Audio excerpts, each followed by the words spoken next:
నమస్తే సార్. నమస్తే అండి. కరచాలనం కార్యక్రమానికి స్వాగతం పలుకుతున్నామండి. సార్ ముందుగా ఎన్ఆర్టీ బాధ్యతలు తీసుకోవడం ఇది రెండోసారి మీరు కదా? మా సిటీ కేబుల్ ద్వారా గతంలో ఒక దాదాపు 8 years బ్యాక్ ఇదే హోదాలో మీరు ఉన్నప్పుడు ఒకసారి మనం కలుసుకున్నాం. అనేక విషయాలు ఆ రోజు చర్చించడం జరిగింది.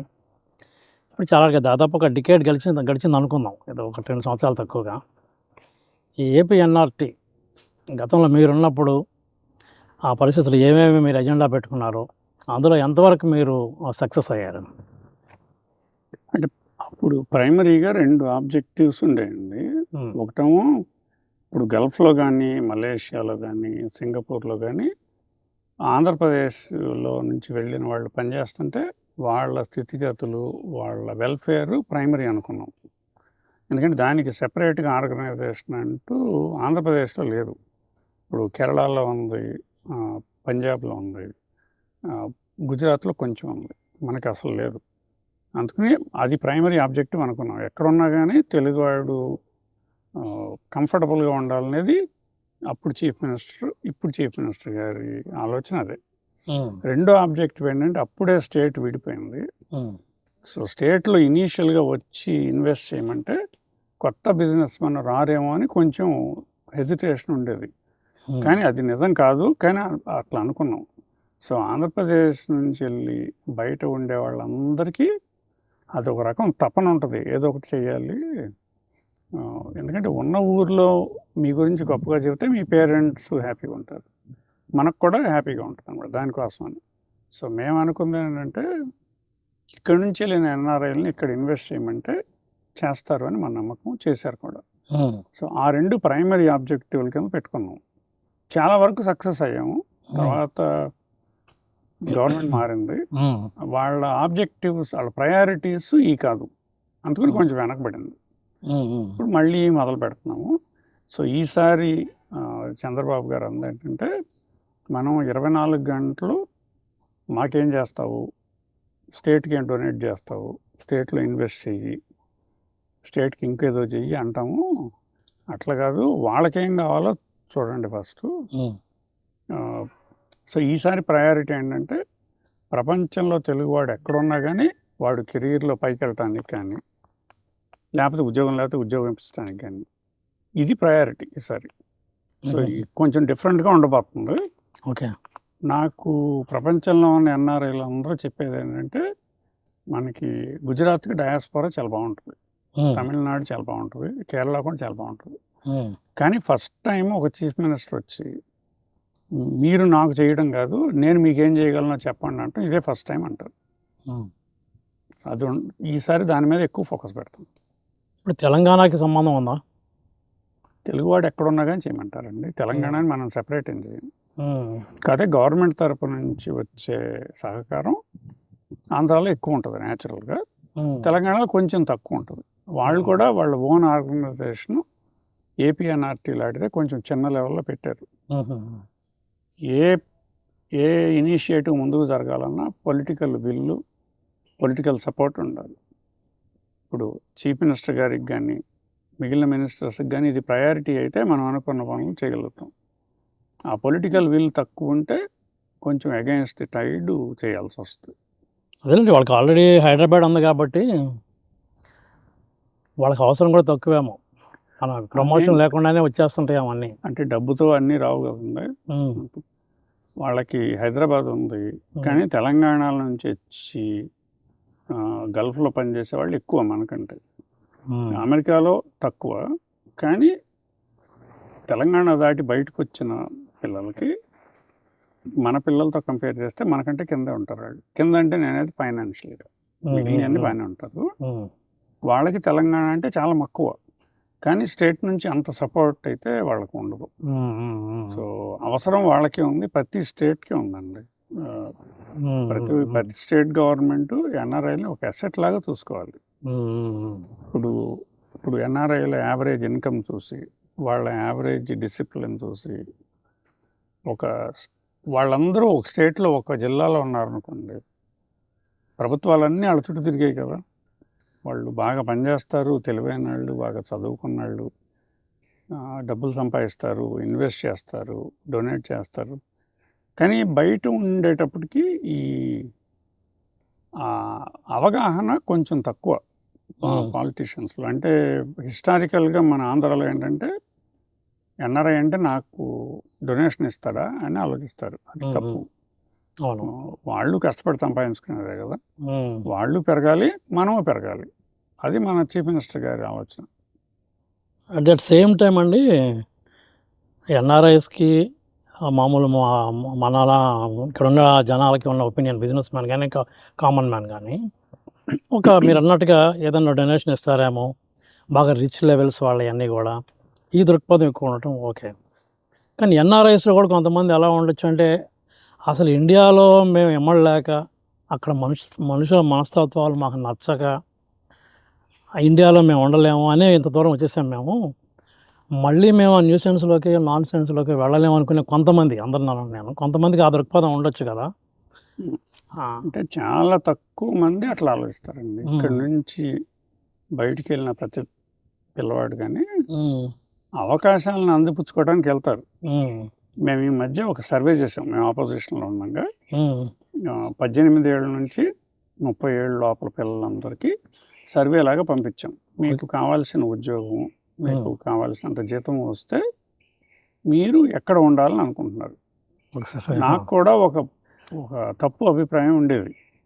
ఇక్కడ పిల్లాడు పుట్టంగానే అమెరికా ఎంక చూస్తాడు, లేకపోతే హైదరాబాద్, బెంగళూరు ఎంక చూస్తాడని. మా హెచ్ఆర్డి మినిస్టర్ లోకేష్ గారు, నువ్వు తప్పు, అందరు ఇక్కడ ఉండాలని అనుకుంటారు అనేవాళ్ళు. నేను ఆయనకు వయసులోనే పెద్దాను కదా, నేను ఈయనకేం తెలుసు అనుకునేవాడిని. మేము అందుకని ఆబ్జెక్టివ్గా సర్వే చేసాం. చేస్తే మీరు నమ్మరు, 93% of the students and young people they said they want to stay right here. వాళ్ళు హైదరాబాద్ వెళ్ళమంటున్నారు, బెంగళూరు వెళ్ళమంటున్నారు, అమెరికా కూడా వెళ్ళమంటారు. ఎందుకు వెళ్తున్నారు అంటే ఇక్కడ అవకాశాలు లేక వెళ్తున్నారు. అవకాశాలు క్రియేట్ చేయడం అనేది గవర్నమెంట్ బాధ్యత, మీ బాధ్యత, నా బాధ్యత. వీళ్ళకి ఎంతకాలం వెయిట్ చేస్తారు ప్లాట్ఫామ్ మీద ఉంటారు వాళ్ళు? అవకాశాలు ఉంటేనా లేకపోతేనా? లేకపోతే ఎవరు వాళ్ళ లైఫ్ని హోల్డ్లో పెట్టుకోలేరు కదండి, రాష్ట్రం పైకి వెళ్తుందని. సో వెళ్ళిపోతారు. సో అది కంటిన్యూ అవుతుంది కూడా. ఇప్పుడు ఆ బ్రెయిన్ డ్రెయిన్ బదులు ఇప్పుడు బ్రెయిన్ గెయిన్ అంటున్నారు కదా. ఇప్పుడు నాకు మా చీఫ్ మినిస్టర్ గారు కానీ హెచ్ఆర్ మినిస్టర్ గారు కానీ అంది ఏంటంటే, బయట చాలా ఉద్యోగాలు ఓపెన్ అవుతున్నాయి. యూరోప్ కానీ, జపాన్ కానీ, కెనడా కానీ. ఇంతకు ముందులాగా రెస్ట్రిక్టివ్గా వద్దు, పంపించేద్దాము, వాళ్ళు నేర్చుకుంటారు, నేర్చుకున్న తర్వాత అక్కడున్న సిస్టమ్స్ అవి వెనక్కి తీసుకొస్తే మనం బాగా డెవలప్ అవుతాం అనేది ఇప్పుడు ఉద్దేశం. దీనికోసమని స్పెషల్గా మనం ఢిల్లీలో మన ఎన్ఎస్ఐసి అంటే నేషనల్ స్కిల్ డెవలప్మెంట్ కార్పొరేషన్లో పనిచేసిన ఒక కన్సల్టెంట్ ఇంతకుముందు యూరోప్లోను, యునైటెడ్ నేషన్స్కి, ఐఎల్ఓకి అన్నిటికీ పనిచేసిన ఆమె తెచ్చుకున్నాం కన్సల్టెంట్ కింద. ప్రైమరీ పర్పస్ ఏంటంటే ప్రతి సంవత్సరం 1,00,000 హై ఎండ్ జాబులకు పంపాలి ఆంధ్ర నుంచి. మీరు ఇప్పుడు దేశం మొత్తం మొజాయిక్ అంటే ముఖ చిత్రం చూశారనుకోండి, ఇండియా నుంచి బయటికి వెళ్ళే వాళ్ళకి ఎట్లాంటి జాబులు వస్తున్నాయి, ఏ కంట్రీలకు వెళ్తున్నారు అనేది లిస్ట్ తీశారనుకోండి, మన దగ్గర ఉంటుంది అదంతా. మనమేమనుకుంటాము, ఆంధ్రప్రదేశ్లో మేము బాగా చదువుకున్నాము, మేము గొప్పవాళ్ళము, మా వాళ్ళని ఇంజనీర్లు అనుకుంటాం. కానీ టోటల్ పిక్చర్ చూస్తే మిగిలిన కంట్రీ అంతా 60% స్కిల్డ్ జాబ్స్కి వెళ్తున్నారు. అంటే not necessarily doctors and engineers, ఎలక్ట్రీషియన్లు అవ్వచ్చు, టెక్నీషియన్ అవ్వచ్చు. ఆంధ్ర నుంచి వెళ్ళే వాళ్ళ 70% లేబర్ కింద వెళ్తున్నారు, సోకాల్డ్ లేబర్, అంటే అన్స్కిల్డ్ ఉద్యోగాలు. ఏ కంట్రీస్ ఎక్కువగా? మన వాళ్ళు ఎక్కువ గల్ఫ్కి వెళ్తున్నారు, అమెరికాకి వెళ్తారు. వాళ్ళ స్టాటిస్టిక్స్లో అమెరికాది సరిగ్గా ఎందుకు రాలేదంటే, మన వాళ్ళంతా స్టూడెంట్ లాగా వెళ్ళి కన్వర్ట్ అవుతున్నారు. అది మన సెంట్రల్ గవర్నమెంట్ స్టాటిస్టిక్స్ తీసుకునే విధానంలో అది పెట్టలేవాళ్ళు.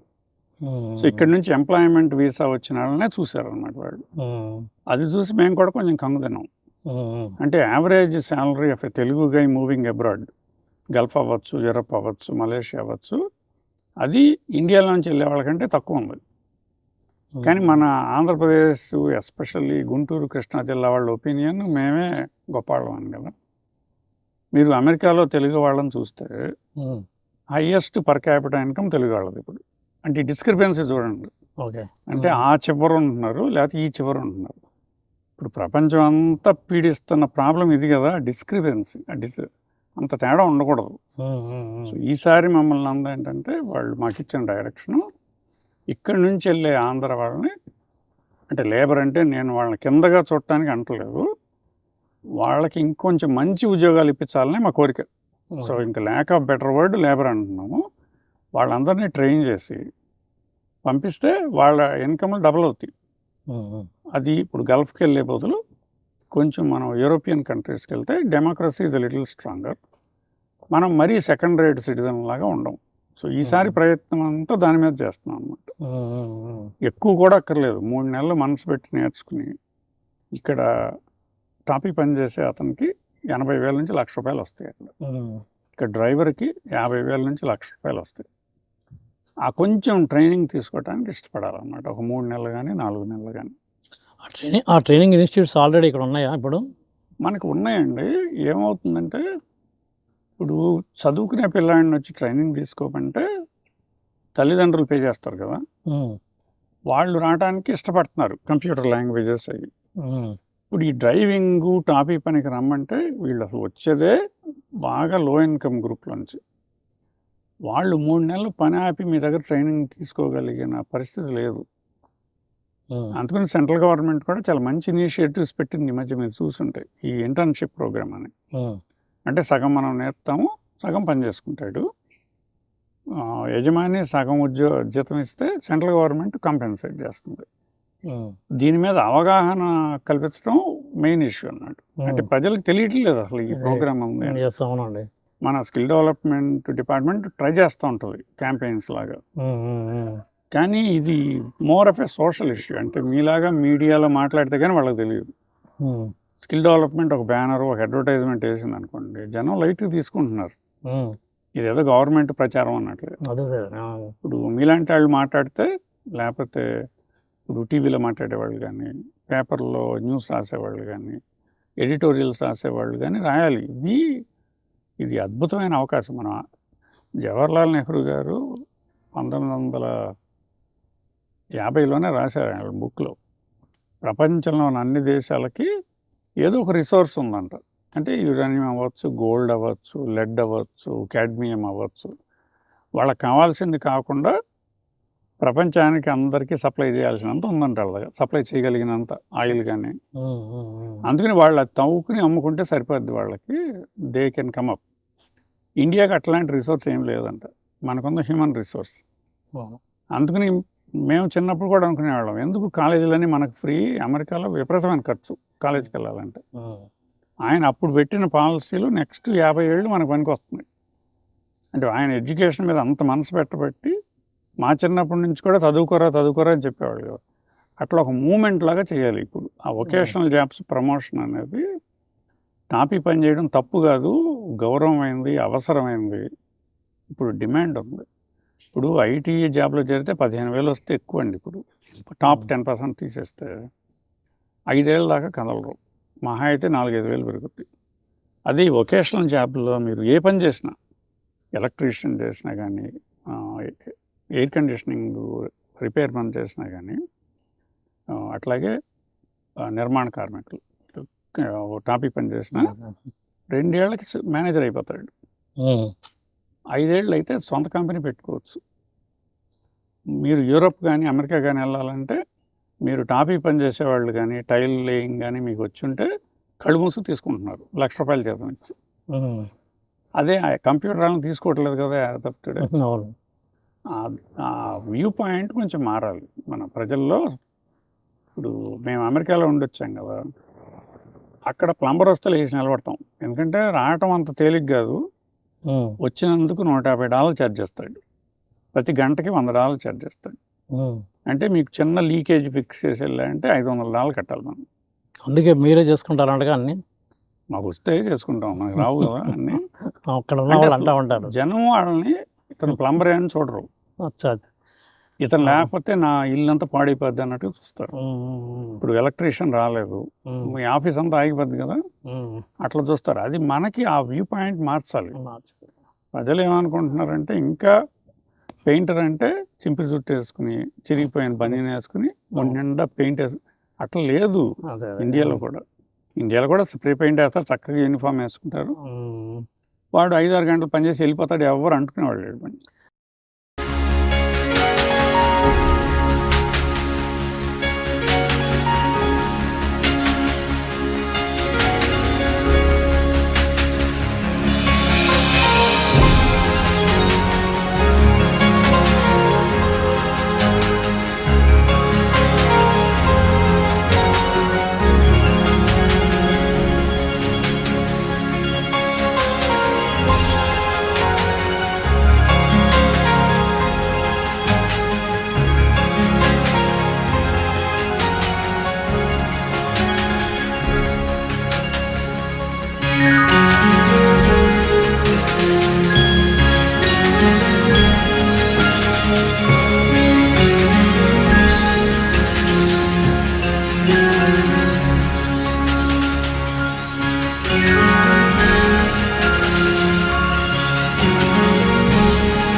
ఒకటి సార్, ఇక్కడ ఇండియాలో మీకు తెలియదేం కాదు, చదువు అవ్వకపోతే ప్లంబరింగు, చదువు అవ్వకపోతే తాపీ పని, చదువు అవ్వకపోతే కార్పెంటరు.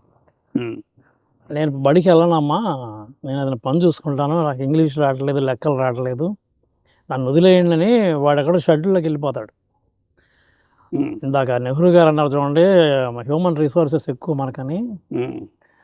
అట్లా చూసినా కూడా ఇది జరుగుతుంది. అదే చదువుకుంటా బాబు అని మొత్తుకున్నా కూడా చదువుకునే వాళ్ళు చాలామంది ఉన్నారు. దానివల్ల ఇదంతా జరుగుతుంది. మీరు పిలిపించి మళ్ళంటి వాళ్ళ మీద ప్రమోట్ చేసిన వాడికి ఎక్కదు. సాయంత్రానికి 500 రావడం, తీసుకుని వెళ్ళిపోవడం, కానీ స్కిల్డ్ వర్క్ కూర్చోబెట్టి చెప్పడం ఇదంతా జరుగుద్దని ఆశించడం ఎంతవరకు సమంజసం? అంటే నేను స్కిల్లింగ్ అంటే నా ఉద్దేశంలో గ్రామరు, మ్యాథ్, హిస్టరీ, లిటరేచర్ నేర్పడం కాదండి.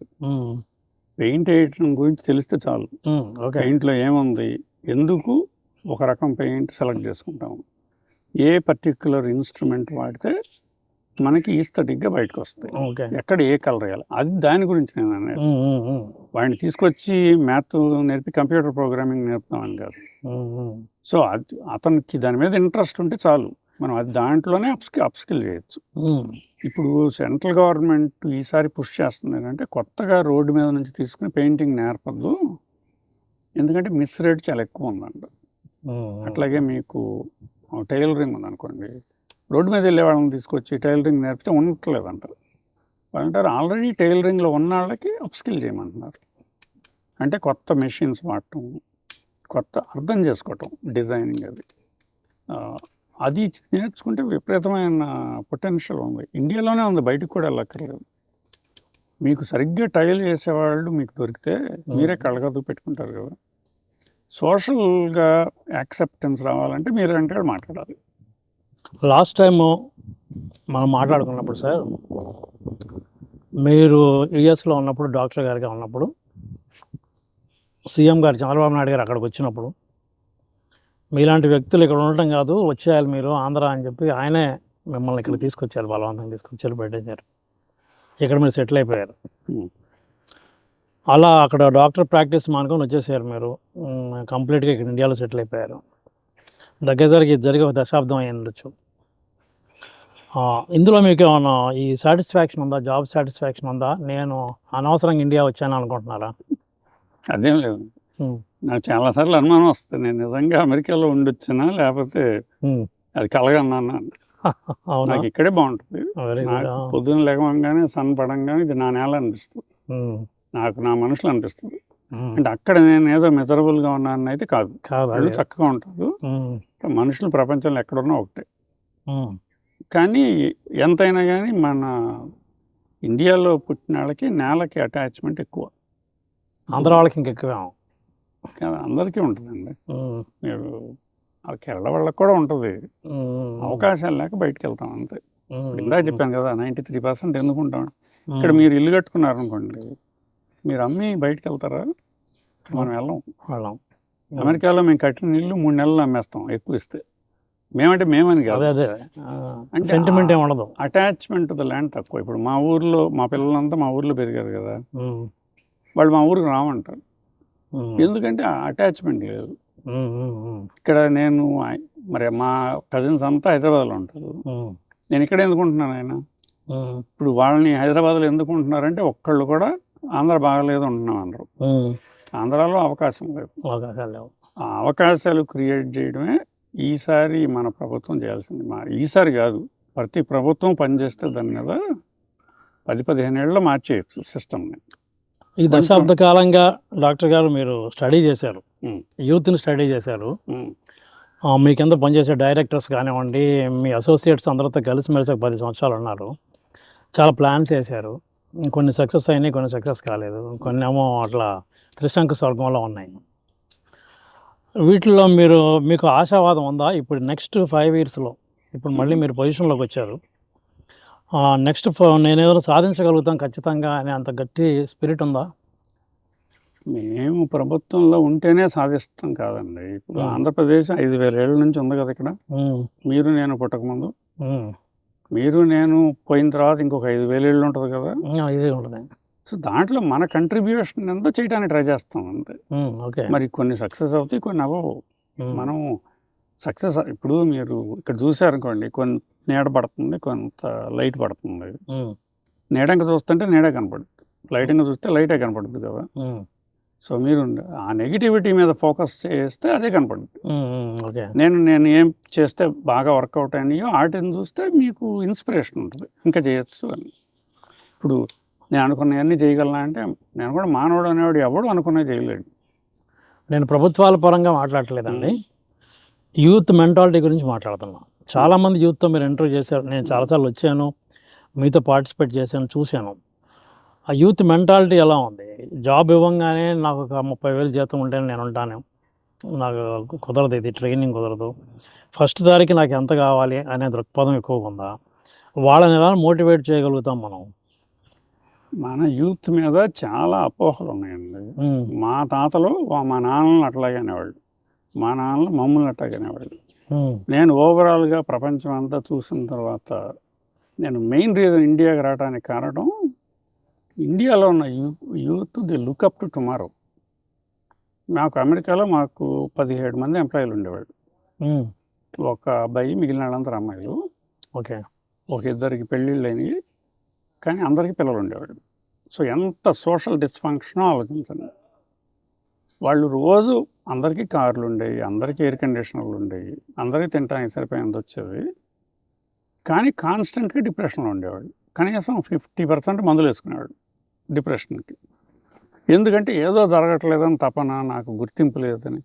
నేను ఇక్కడ మాకు 300 మంది పనిచేసేవాళ్ళు హైదరాబాద్లో. ఆ రోజుల్లో మేము 6,000 రూపాయలు ఇచ్చేవాళ్ళం. నేను మాట్లాడుతున్నా 98, 99. ఓకే. అసలు పొద్దున కళ్ళలో మెరుపులతో వచ్చేవాళ్ళు, ఒక 25 ఏళ్ల క్రితం మెరుపులతో వచ్చేవాళ్ళు. అంటే I'm going up, I'm doing something. ఆ పాజిటివిటీనే నేను వెనకలాగింది. ఎందుకంటే మనకు కూడా అంటుకుంటుంది. ఇప్పుడు యూత్ డిస్ఫంక్షన్ అని చాలామంది అంటారు, కానీ నా ఉద్దేశంలో ఇది మన గోల్డెన్ జనరేషన్. ఇప్పుడు దానికి ఎందుకు కూడా చెప్తాను, ఇంతకుముందు కూడా నేను 2-3 సార్లు చెప్పాను. మేము పెరిగేటప్పుడు మేము తప్పితే ఎవరు కనపడేవాళ్ళు కాదు. అంటే ఏ పని చేయాలన్నా దీంట్లో నాకేమొస్తుందని ఆలోచించేవాడు నేను కూడా. ఇప్పుడు ఫర్ ఎగ్జాంపుల్ మేము మెడికల్ కాలేజీలో ఉండగా 87 తుఫాన్ వచ్చింది, ఉప్పెన్ వచ్చింది కదా, 77.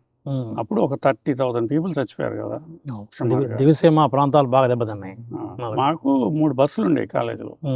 వాలంటీర్లు రమ్మంటే ఒక బస్సు కూడా నింపలేకపోయారు, నేను ఎక్కల.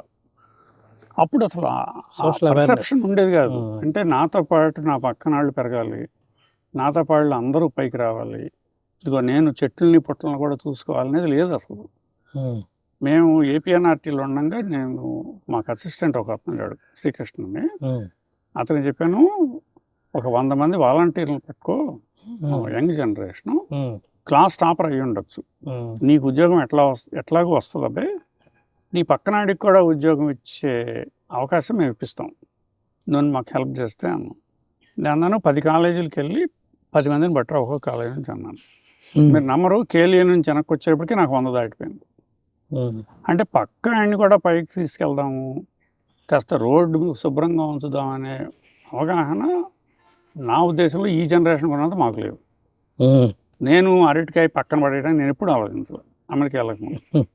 ఇప్పుడు నేను కారులో పెట్టుకుని తిప్పుతా కానీ కింద పడాను. ఇప్పుడు మన శాంతి గారు ఉన్నారు కదా, ఆ శాంతి గారు క్లీన్ అండ్ గ్రీన్ అని ఒక మూవ్మెంట్ పెట్టాం. ఇప్పుడు అమెరికాలో మాకు ట్రాన్స్టిక్స్ అని పెద్ద ఒక కర్రలాగా ఉండి కింద ఒక పిన్ ఉంటుంది. మీరు తాడేపల్లిలో పెట్టారు, వంగకుండా క్లీన్ చేయడానికి. తాడేపల్లిలో పెట్టారు. మా జనరేషన్లో పెడితే మా మదర్ పంపించేది కదా నన్ను గ్యారంటీగా. మేము సీతారామయ్య స్కూల్లో పెడితే 213 మంది పిల్లలకి 213 మంది వస్తా అన్నారు. పేరెంట్స్ని కూడా రప్పించాం. 213 మంది పేరెంట్స్ నో అబ్జెక్షన్ ఇచ్చేసారు అక్కడికక్కడ. ఈ జనరేషన్ గోల్డెన్ జనరేషన్ అన్న నమ్మకం. వీళ్ళకి భయం లేదు. అన్నిటికంటే ముందు అమెరికా వాడికంటే నేను చిన్నాడిని అనేది లేదు మనసులో మాకు ఉండేది. ఓకే, మాకు ఇంగ్లాండ్ వెళ్తే తెల్లాడి కంటే మేము ఏదో కింద అనుకునేవాళ్ళం. నేను అనుకునేవాడిని కాదు, కానీ అది మా జనరేషన్. ఈ జనరేషన్ లేదు, అంటే ఇన్ఫీరియారిటీ ఉండేది అప్పుడు. ఇప్పుడు మా కంపెనీలో ఎంప్లాయీలు అమెరికా వెళ్తారు కదా, ఒక నిమిషంలో అడ్జస్ట్ అవుతారు. మాకు ఆ రోజున 2-3 సంవత్సరాలు పట్టేది.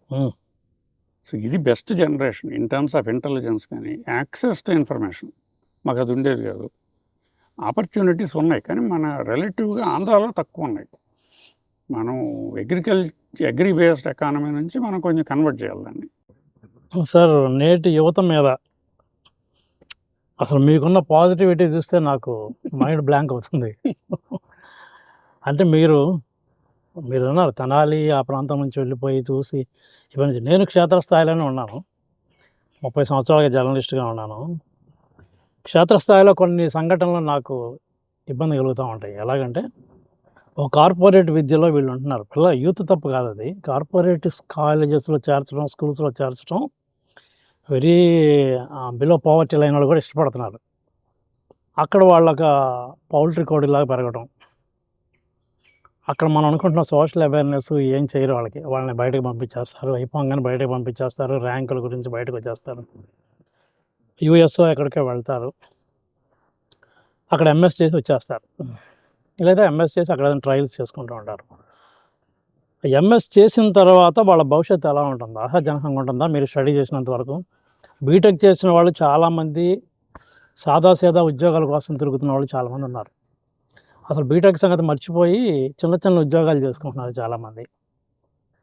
అమెరికాలో ఎంఎస్ చేసి వచ్చిన తర్వాత మన ఇండియాలో రెడ్ కార్పెట్ వేసే ఐటీ ఇన్స్టిట్యూట్స్ ఉన్నాయా? కోకాలకు ఉన్నాయా? ఎక్సెప్ట్ హైదరాబాద్.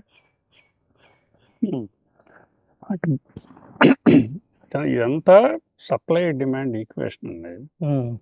మీకు టైల్ లేయర్ దొరకలేదు అనుకోండి, మీరు ఎంతైనా ఇవ్వడానికి రెడీ అవుతారు కదా. అదే మీకు 1000 మంది ఉన్నారు అనుకోండి మీ చుట్టూ, 1000 మందికి ఉద్యోగం ఇవ్వలేరు కదా, ఒకళ్ళకో ఇద్దరికో వస్తుంది. ఇది కూడా అంతే. ఇప్పుడు ఒకప్పుడు ఈ మాన్యువల్గా ఎంటర్ చేసిన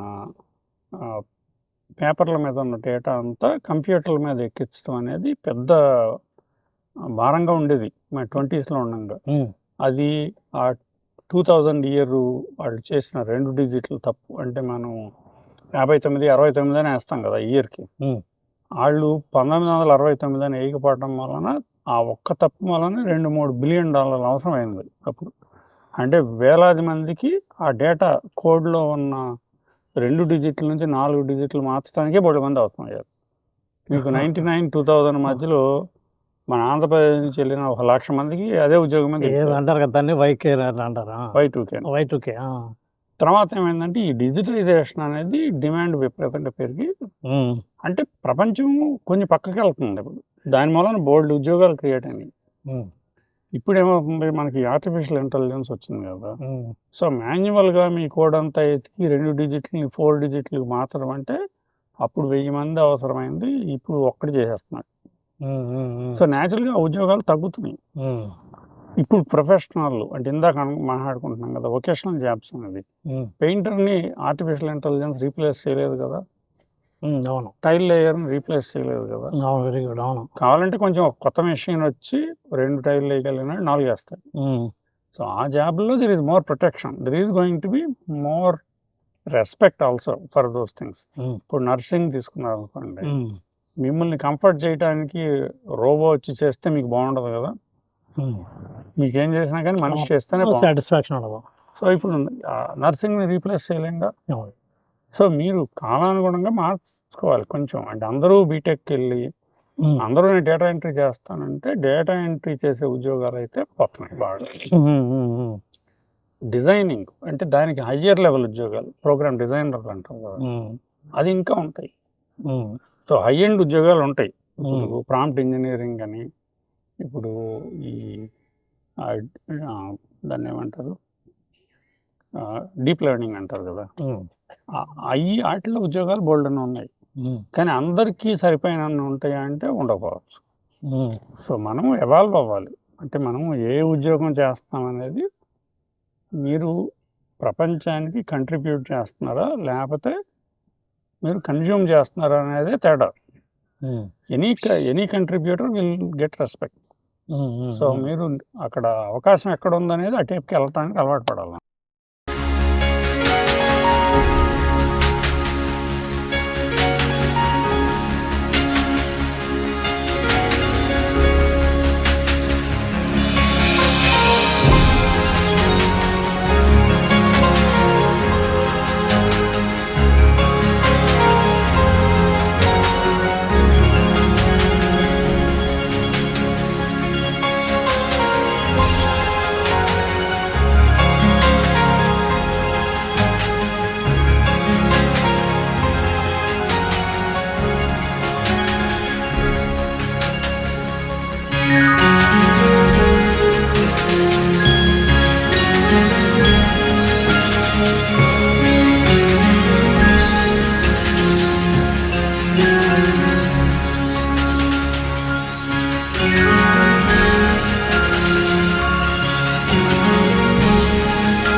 అవేర్నెస్ అనేది డాక్టర్ గారు 10th క్లాస్ పాస్ అయిన తర్వాత, ఇంటర్మీడియట్ పాస్ అయిన తర్వాత తెలుసుకోవాల్సిన విషయం అది. వాడి లైఫ్ డిసైడ్ చేసుకోవాల్సిన చౌరాస్తా అది. పేరెంట్స్కి అవగాహన ఉండట్ల. వాళ్ళు ఏదో బిజీగా ప్రైవేట్ కంపెనీలోనో అక్కడక్కడ చిన్న చిన్న పనులు చేసుకుని వాళ్ళకి అవేర్నెస్ లేదు. వీడు కంప్లీట్గా ఫ్రెండ్స్ మీద డిపెండ్ అవుతాడు. మా ఫ్రెండ్ బైపీసీ తీసుకున్నాడు, నేను బైపీసీ తీసుకుంటాం. మా ఫ్రెండ్ ఎంపీసీ తీసుకున్నాడు, నేను తీసుకుంటాం. ఒక మోసలో వెళ్ళిపోతున్నారు వీళ్ళందరూ కూడా. మనం అనుకున్నటువంటి అంత అవేర్నెస్ ఇవన్నీ ఈ టైప్ ఆఫ్ వాతావరణంలో అది సాధ్యమేనా? అవేర్నెస్ కంటే ఎక్స్పెక్టేషన్స్ మారుతున్నాయండి. మీకు ఎద్దుల బండిలోంచి మోటార్ సైకిల్ ఎక్కినప్పుడు బాగానే ఉంది, కానీ అందరూ బుల్లెట్ ట్రైన్లోనే వెళ్ళాలని ఏముంది? బుల్లెట్ ట్రైన్లో కూర్చున్నాడు హ్యాపీయర్గా ఉంటాడా మామూలుగా నెమ్మదికి వెళ్ళేవాడికి? మనం కొంచెం స్లో చేసుకోవాలి. అది రాంగ్ ఎక్స్పెక్టేషన్ సెట్ చేయకూడదు పిల్లలకి. సో మనకి ఇంతకుముందు ఏమయ్యేదంటే, మీకంటే కూడా నేను పెద్దండి కదా, మేము పుట్టి పెరిగేటప్పుడు కంబైన్డ్ ఫ్యామిలీస్ బోల్డ్ ఉండేవి. మాకు అసలు ఏది మంచి ఏది చెడు, ప్రపంచంలో ఎవరిని రెస్పెక్ట్ ఇవ్వాలనేది తెల్లవారు లేస్తే ఇంట్లో నడుస్తుండేది. మా గ్రాండ్ పేరెంట్స్ కానీ ఎవరో చెప్తుండేవాళ్ళు. పేరెంట్స్ కూడా ఒకళ్ళు పని చేసేవాళ్ళు, ఒకళ్ళు ఇంట్లో ఉండేవాళ్ళు కనుక వాళ్ళు మనం తప్పు చేసినప్పుడల్లా కరెక్ట్ చేసేవాళ్ళు బాగా చిన్నప్పుడు. తర్వాత ఇప్పుడు ఏమైంది, అసలు ఆ పేరెంటింగ్ సిస్టమ్ పోయింది. అన్ని న్యూక్లియర్ ఫ్యామిలీస్. మీరు అన్నట్టు వైఫ్ హస్బెండ్ ఇద్దరు పనిచేస్తారు. సో వీడికి మంచి చెడు చెప్పేది ఎవరు? ఇప్పుడు ఇదివరకు స్కూల్లో 4 గంటలు ఉండేదండి, 5 గంటలు కూర్చునేవాళ్ళం. నేను చెప్తున్నాను కదా, మేము మెడిసిన్లో నేర్చుకున్న హ్యాట్సన్ క్రిక్ మోడల్ అంటే డిఎన్ఏ మోడల్ ఇప్పుడు 3వ తరగతిలో నేర్పుతున్నారు. అంటే amount of knowledge that has to go in to someone's head has gone up by 100 times. అందుకనే ఈ కార్పొరేట్ అన్నీ సక్సెస్ అవుతున్నాయి. ఎందుకంటే టెస్ట్లన్నీ మీకు ఎంత నాలెడ్జ్ ఉన్న దాని మీద టెస్ట్ చేస్తున్నారు ఇప్పుడు దాకా. ఇప్పుడు మారుతుంది, మళ్ళీ ఎంప్లాయబిలిటీ అని, హ్యూమన్ రిలేషన్స్ అని మారుతుంది. దీంతో ఏమైంది, వీడు స్కూల్లోనే 10 గంటలు కూర్చుంటాడు పిల్లాడు.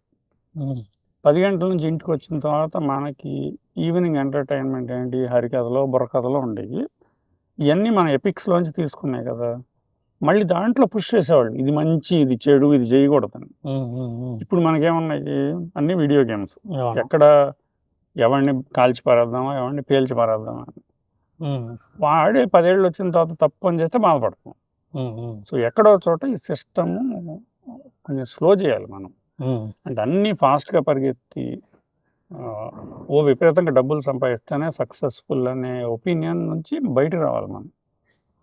ఇప్పుడు నేను నాకు ఆ మధ్య ఈ మోడీ గారు ఈ ఐఐటి థింక్ ట్యాంక్ ఉంటుంది, వాళ్ళ ద్వారా ఒక నేరేటివ్ డెవలప్ అవుతుంది ఈ మధ్య. వాళ్ళు అనేది ఏంటంటే మనం ఎంత వెల్తీ అనేది హిస్టారికల్గా ఇండియాలో మీ ఫ్యామిలీ ఎంత పెద్దది, మీ ఫ్రెండ్స్ ఎంతమందిది, మీ ఇన్ఫ్లుయెన్స్ ఎంతమంది మనుషుల మీద ఉంది అనే దాని మీద లెక్కేసేవాళ్ళు అంట. అంటే ఊళ్ళో పెద్ద మనిషి అంటే వాడు చెప్తే 300 మంది ఉంటే గొప్ప, 3000 మంది ఉంటే ఇంకా గొప్ప. ఈ వెస్ట్రన్ ఫిలాసఫీ ఆఫ్ వెల్త్ ఏమైపోయిందంటే మీ జేబులో ఎన్ని డబ్బులు ఉన్నాయి, మీ ఇల్లు ఎంత పెద్దది, మీ కారు ఎంత ఫాస్ట్గా వెళ్ళుంది, ఆ నేరేటివ్ మనకి ఇంబైబ్ చేశారు అంటారు వెస్టర్నర్స్. వాళ్ళు చేశారో మనంతరం మన మీద అంటుకున్నామో నాకు తెలియదు. సో ఆ ఒరిజినల్ నేరేటివ్ వెనక్కి తీసుకురావాలి. Wealthy person doesn't have to have a tons of money in India. So నీ వెనక నిలబడేవాళ్ళు, నీ మాట వినేవాళ్ళు, నిన్ను మెచ్చుకునేవాళ్ళు, నిన్ను ఇష్టపడేవాళ్ళు ఎంతమంది ఉంటే నువ్వు అంత వెల్తీ అని. ఆ నేరేటివ్ సక్సెస్ అవ్వాలి. ఎంత నెమ్మదిగా జరుగుతాయండి. మీరు నేను కూర్చొని మాట్లాడుకున్నంత మాత్రాన పిల్లాడు మారిపోయాడు. ఆఫ్ కోర్స్ నేను చెప్పిన ఇందాక so called corporate colleges or schools, అవి వాటి నిర్వాహకులకి ఇలాంటి సెన్స్ కొంచెం కూడా ఉండట్లా. నేను చాలామంది పిల్లలు బయటకు వచ్చాక అడుగుతుంటా, ఈరోజు న్యూస్ పేపర్ చదివావా? చదవలేదు. తెలుగు పేపరు ఇంగ్లీష్ పేపర్ పక్క పక్కన పెట్టుకొని చదవండి అని నేను చెప్తా ఉంటా, పొద్దుగూలు చెప్తుంటా. తెలుగుని మర్చిపోయారు. సోషల్ అవేర్నెస్ ఇందాక మీరు అన్నారు 77 తుఫాన్కి బస్సు నిండలేదన్నారు సోషల్ వర్క్ చేయడానికి. మీరు ఇలా సోషల్ వర్క్ చేయండి అని ఒక పీరియడ్ ఇంట్రడ్యూస్ చేయడం కానీ కార్పొరేట్ కాలేజెస్ స్కూల్స్, అది జర్నలిస్టులు కాదు కానీ మీ స్థాయిలో ఉన్న మనుషులు వాళ్ళకి ఏమైనా సజెస్ట్ చేయగలిగితే, ఒక పీరియడ్ని వాళ్ళు డొనేట్ చేయగలిగితే సోషల్ అవేర్నెస్కి బాగుంటుందేమో అనుకుంటున్నాను. చాలా మంచి ఐడియా అండి. మాకు నీతి అని ఒక క్లాస్ ఉండేది. అంటే ఒక అరగంట వారానికి ఆ నీతిలోనే నడిచేది. వాళ్ళు కథలు ఎపిక్స్ అవన్నీ పెట్టి చెప్పేవాళ్ళు. అట్లాగే చేనేత అని ఒకటి ఉండేది, మాకు చిన్న తక్లీలాడిది ఇచ్చి దారం తీయమనేవాళ్ళు, క్రాఫ్ట్. అట్లాగే ఫిజికల్ యాక్టివిటీ అని ఉండేది, పిఏనో పీటీనో అనేవాళ్ళు, పీటీ అని. ఇందాక చెప్పాను కదా, అప్పుడు ఇంత నాలెడ్జ్ పిల్లలకు నేర్పితే చాలు. వాళ్ళని టెస్ట్ చేసే మెథడ్ కూడా ఆ చిన్న నాలెడ్జ్ బేస్ మీద ఉండేది. ఇప్పుడు 100 times పెరిగింది. పెరిగే పిల్లాడిని పుట్టంగానే నువ్వు మెటలర్జీలోకి వెళ్ళమని మనం చెప్పలేం కదా. సో అన్నీ నేర్పాల్సి వస్తుంది. ఇన్ని నేర్పడానికి కార్పొరేట్ కాలేజ్ ఏడైనా పైన పెట్టే టెస్ట్ మార్చారు అనుకోండి, మీరు హ్యుమానిటీసు, కమ్యూనికేషను, సోషల్ అవేర్నెస్ ఉన్నాయనుకోండి, వీడు మారుతాడు. ఇప్పుడు వాడు నాకు దాహం వేస్తుందంటే మీరు వెళ్ళి వాడిని మామిడికాయలు తినమంటాడు. ఇప్పుడు సో దేనికి ప్రజలు ఏం అడుగుతున్నారో కార్పొరేట్ కాలేజీలు అయ్యే పెడతాయి కదా. సో ఇప్పుడు స్టేట్ గవర్నమెంట్ మీకు పెట్టే టెస్టుల్లో 50% సోషల్ అవేర్నెస్, ఆర్ట్స్, ఇండియనిజమ్స్ పెట్టారనుకోండి, 2 రోజులు మారిపోతాయి ట్రైనింగ్ సెషన్స్. మనం ఎంతసేపు సైన్స్ టెక్నాలజీ మీద అడుగుతుంటే వాటి సైన్స్ టెక్నాలజీ నేర్పుకుంటాడు, మ్యాథ్ నేర్పుకుంటాడు. అది వీటిల్లో సార్ కుర్రాళ్ళ విషయంలోనే ఎందుకు యూత్ని స్ట్రెస్ చేస్తున్నానంటే, మీరు ఎదురుగా వాళ్ళ మీద డిపెండ్ అయ్యి నిర్మించాలనుకుంటున్నారు ఒక మంచి ప్రపంచాన్ని. వీళ్ళు, నేను మొన్న ఈ మధ్య అక్కడ వీడియో చూసాను, అమెరికాలో ఎంఎస్ అయిపోయింది.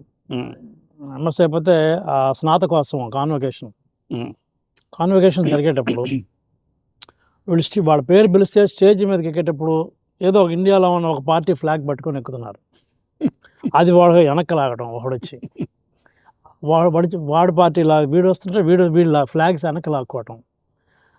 అసలు అంత దూరం వెళ్ళిపోయి వీళ్ళు ఏమో నేర్చుకుంటున్నారు అంటే ప్రపంచం బతుకుతుందే డైవర్సిటీ మీద అండి. మీరు ప్రపంచం అంతా మామిడి చెట్లు ఉంటే మీరు బతకగలరు. మనకు వాళ్ళు ఉండాలి, వీళ్ళు ఉండాలి. మీరు దాంట్లో మీకు నెగటివ్ పర్సెప్షన్ ఉన్న వాటి కోసం ఎదుగుతున్నారు అనుకోండి, అయ్యే కనపడుతుంది. చుట్టూ మట్టి ఉన్న చోటే కనపడుతుందంటే మట్టి కనపడుతుంది మీకు. సో మనం కొంత రెస్పెక్ట్ ఇవ్వాలి. మనం ఇప్పుడు మా జనరేషన్ వేరు, మీది వేరు, ఇప్పుడు జనరేషన్ వేరు. They are more expressive, they are fearless. ఇప్పుడు అది తప్ప కరెక్ట్ అనేది నేను డిస్కస్ చేయట్లేదు. బట్ మనకి ఇండియాలో ట్రెడిషనల్గా పిల్లల ఎక్స్ప్రెషన్ సప్రెస్ చేస్తాం కొంచెం, అది మనం కూడా వదిలిపెట్టాలి. ఏమైంది వాడు ఫ్లాగ్ పట్టుకు ఎక్కితే ఎక్కనే ఉండండి, ఏమైంది? వాళ్ళు నిర్వాహకులు లాగేశారు, నేను తప్పంట. ట్రంప్ బొమ్మ పెట్టుకుని ఎక్కట్లేదా? నిర్వాహకులు పట్టేశారు, అది లాగేస్తున్నారు. అది అంతకు కాదు, ట్రంప్ బొమ్మ పెట్టుకుని ఎక్కట్లేదా? కావచ్చు, అక్కడ బలహీనత అదే. అది మీరు బలహీనత అనుకుంటున్నారు, వాడి ఎక్స్ప్రెషన్ కదా.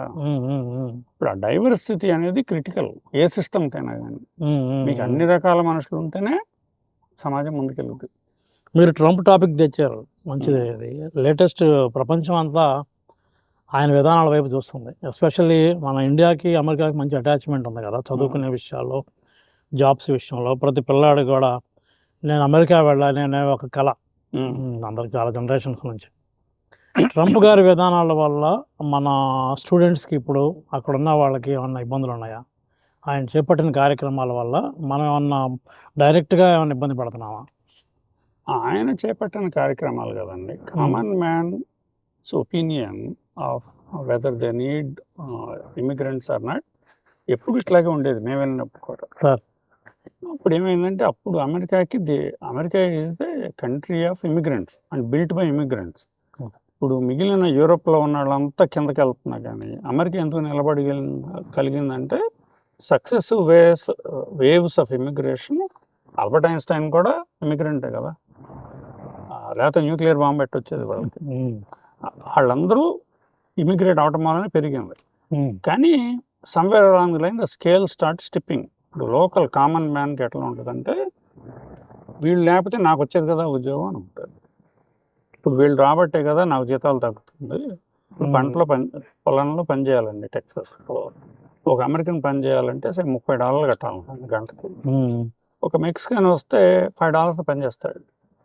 ఒక ఇండియన్ వెళ్తే $10 పని చేస్తాడు.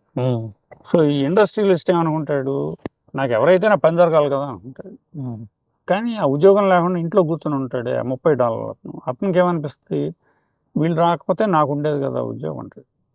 ఇప్పుడు అది ఒక significant section of the society believes it now. ఇంతకాలానికి ఎందుకు వచ్చింది, ఇంతకాలానికి ఇన్ని డికేడ్స్ తర్వాత అమెరికాలో ఎందుకు వచ్చింది ఆ భావం? అది టిల్ట్ అవుతుంది స్కేల్. మీరు ఒకటి మంచిది అనుకుని తీసుకెళ్తుంటారు. Too much of a good thing is also bad.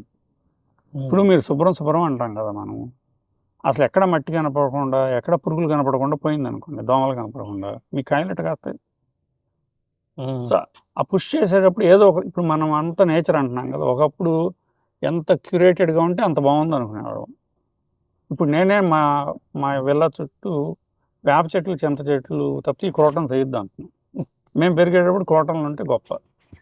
So ఇది అంతే, ఒక 30% of the society in US feel that they are being neglected. అంటే అది అక్కడ సొసైటీలో వచ్చిన చేంజా, ట్రంప్ విధానం? అది Trump is a reflection of the society అన్నది. ఎక్కడైనా politician almost always reflects the views of the some section of the society.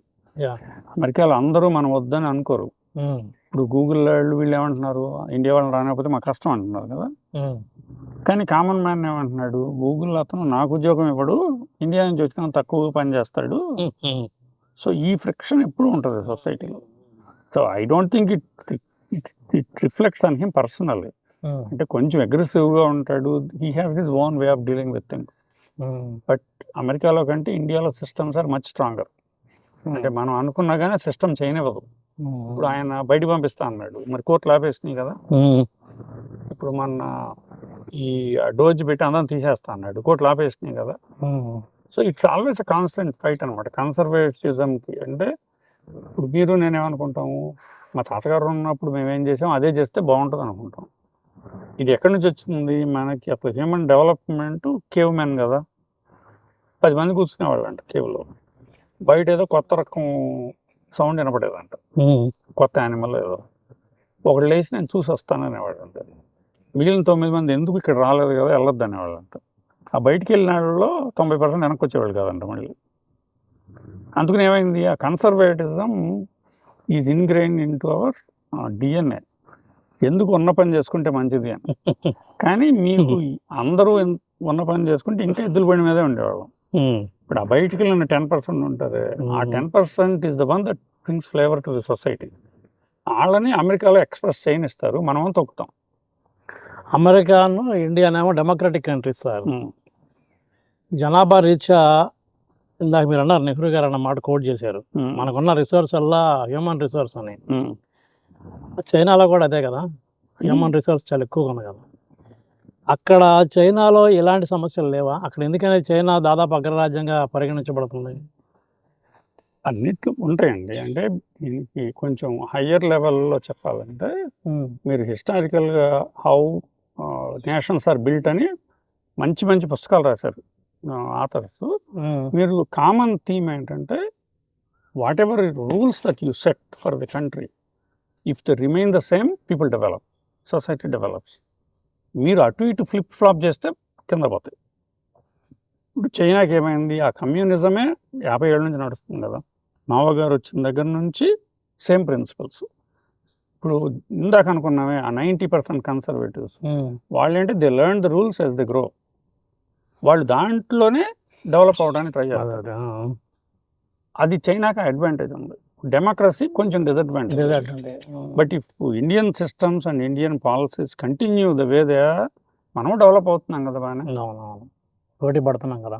So అది హ్యూమన్ మైండ్ అనమాట. అది ఈ 90% ఉన్న రూల్స్లోనే డెవలప్ అవుదామని చూస్తారు, 10% బయటకు వెళ్తారు. ఇప్పుడు కంపేర్ టు మనతో కంపేర్ చేస్తే పొయిట్రీ కానీ ఆ ఫిలాసఫీ, చైనీస్ దాంట్లో ఇంకా కన్ఫ్యూజన్ ఫిలాసఫీ తప్పితే ఇప్పుడు కొత్తగా పెద్దగా రావట్లేదు కదా ఎవరు. అంటే మనం రిజిడిటీ పెంచితే అంట పిల్లలకి క్రియేటివిటీ పోద్దంట.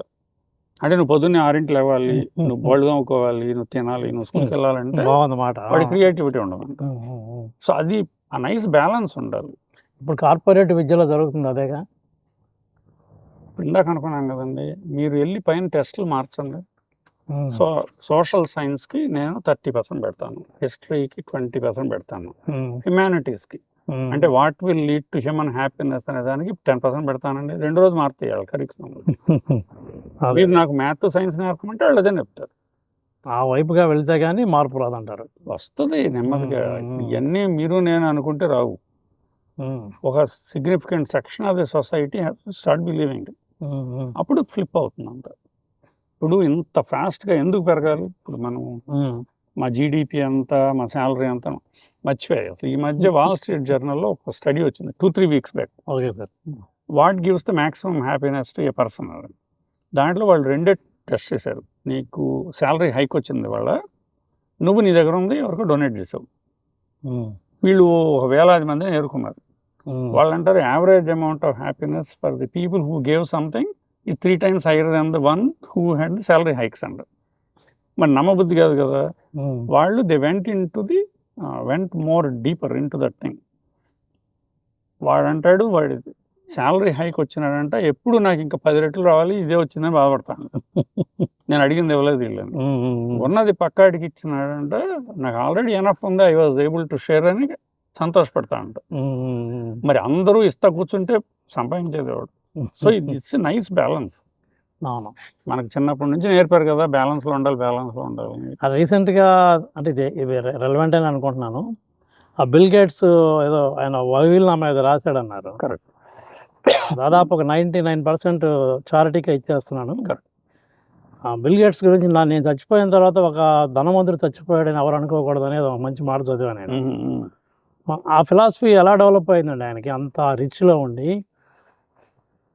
అంటే ఆయన బ్రిలియంట్ అనేది అన్క్వశ్చనబుల్. ఆయన మీకు తెలియదేమో, ఆయన హార్వర్డ్ డ్రాప్ అవుట్. అవును, నాకు తెలియదు. అంటే హార్వర్డ్ ఆయన బయటకు పంపలేదు, ఈయనే హార్వర్డ్ బయటకు పంపాడు అని చెప్పుకునేవాళ్ళు. సో ఇది ఒక గ్రూప్ ఉందండి. బిల్ గేట్స్ తర్వాత ఒమహా ఆయన ఉన్నాడు కదా, ఆయన బెర్క్షైర్ హాథవే చైర్మన్. వీళ్ళు ఒక 3 మొదలుపెట్టారు. ఇది ఏంటి, అక్యుములేషన్. అంటే ఇప్పుడు అమెరికాలో అందరినీ భయపెడుతుంది ఏంటంటే 70% of the wealth in America is being controlled by 1% or 2%. So ఈ డిస్క్రిమినేషన్ బిట్వీన్, నాట్ డిస్క్రిమినేషన్ కాదు, difference between the bottom guy and the top guy has gone up by 1000-fold అంట over the last century. So వాళ్ళంటారు that system has to be reset, లేకపోతే it will lead to another revolution, French revolution. ఎప్పుడు there is always going to be someone who can take advantage of the system and someone who is going to be left behind. మన India కూడా అదే problem జరుగుతుంది. So ఆయన ఏంటంటే ఆ డిఫరెన్స్లు తగ్గించాలంటే the super successful people have to pump it back in to the society అంటాడు. ఆయన చూసే నెబ్రాస్కా ఆయన మొదలుపెట్టారు. ఇప్పుడు దాన్ని చూసే లారీ ఎలిసన్ మొదలుపెట్టారు. ఇప్పుడు there are tons of people that are doing it. వాళ్ళు ఏంటంటే పిల్లలకి 1% ఇస్తారంట to make sure that they have enough to live, then they have to grow on their own. అంటే బిల్ గేట్స్ గారి 1% అంటే మనందరం ఊహించలేనంత వెళ్తుంటుంది, అది వేరే సంగతి. సో అది that is a good thing. ఇందాక అనుకున్నాం కదా, షేర్ చేస్తే that means you have more than enough. నేను ఇంకా సంపాదించాలనుకుంటే that means you are still hungry కదా.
సార్, ఇందాక డెవలప్మెంట్ యాక్టివిటీస్ గురించి మన స్టేట్కి సంబంధించి మాట్లాడుకున్నాం.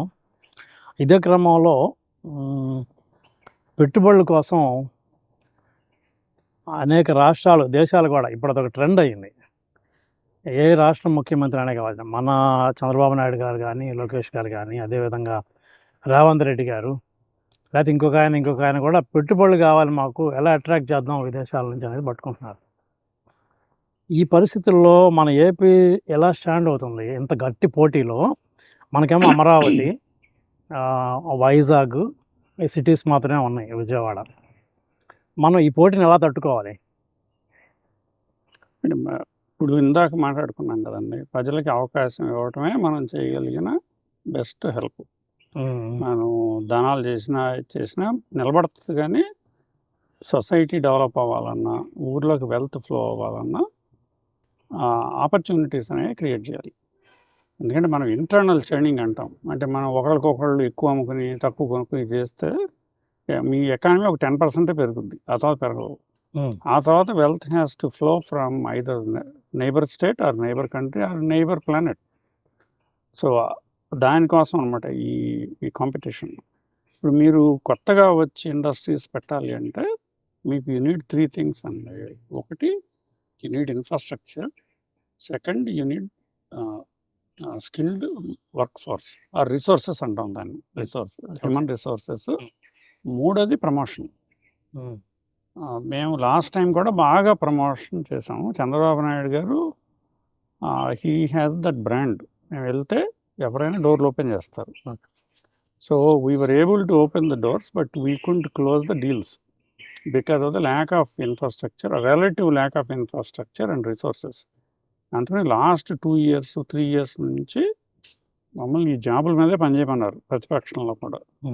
సో మేము ఇండియాలో జరుగుతుంది, ప్రపంచం అంతా కంపేర్ చేయలేము, జరుగుతున్న చూస్తే ఫస్ట్ ప్రమోషన్ గురించి మాట్లాడము. ఇప్పుడు ప్రమోషన్ యాజ్ ఎ గవర్నమెంట్ మనం చాలా బాగా చేస్తాం మిగిలిన గవర్నమెంట్ల కంటే. ఓకే, కానీ మనకి గవర్నమెంట్ ఒక్కటే ప్రమోట్ చేస్తుంది. కానీ ఇప్పుడు మీరు హైదరాబాద్ తీసుకున్నారు అనుకోండి, బెంగళూరు తీసుకున్నారు అనుకోండి, ఈ కోవర్కింగ్ స్పేసెస్ అని చాలామంది అట్లా కట్టేశారు. అట్లాగే పెద్ద పెద్ద బిల్డింగ్లు కట్టేసుకున్నారు. ఇప్పుడు అవి ప్రైవేట్ సెక్టర్ కదా, గవర్నమెంట్తో పాటు వాళ్ళు తెల్లవారు లేస్తే ప్రమోట్ చేస్తారు, because they need to fill up their spaces. అక్కడ మనం ఓడిపోతున్నాం అనిపిస్తుంది. ఇప్పుడు 10 మంది పనిచేసిన దానికి ఒక్కడు పని చేసిన దానికి తేడా అనమాట. వాళ్ళకి they have their own reasons to develop. మన గవర్నమెంట్ వాళ్ళందరికంటే బాగా చేసినా మనకి ఆ పక్కన హెల్ప్ రావట్లేదు. ఎందుకంటే మనకి ఊర్లో ఈ కోవర్కింగ్ స్పేస్ కంపెనీలు కానీ పెద్ద బిల్డింగ్లు కట్టిన ఓనర్స్ కానీ లేరు మన దగ్గర. సో న్యాచురల్గా వాళ్ళు ఏమీ మన కోసం అని ప్రమోట్ చేయట్లేదు. ఇప్పుడు అమెరికాలో ఉన్న అతను ఇప్పుడు మనకి రిక్రూట్మెంట్ కంపెనీస్ ఉంటాయండి, కంపెనీలకి జాబులు ఎంప్లాయీని సప్లై చేసి మనకి హార్డ్లీ ఫ్యూ. హైదరాబాద్, బెంగళూరులో కుప్పలు తెప్పలు ఉన్నాయి. ఒకతను ఎక్కడ పెట్టుకుంటే బెటరు ఎంప్లాయీస్ దొరుకుతారంటే అతను ఏమంటాడు, బెంగళూరు, హైదరాబాద్ అంటాడు. చేరేది మన పిల్లలే. అదే సార్. అందుకని the view is that there is more talent available in Hyderabad and Bengaluru. అది ఎట్లా మార్చాలి అనేది ఆలోచించాం. So now we are coming to the resources, okay. Human resources.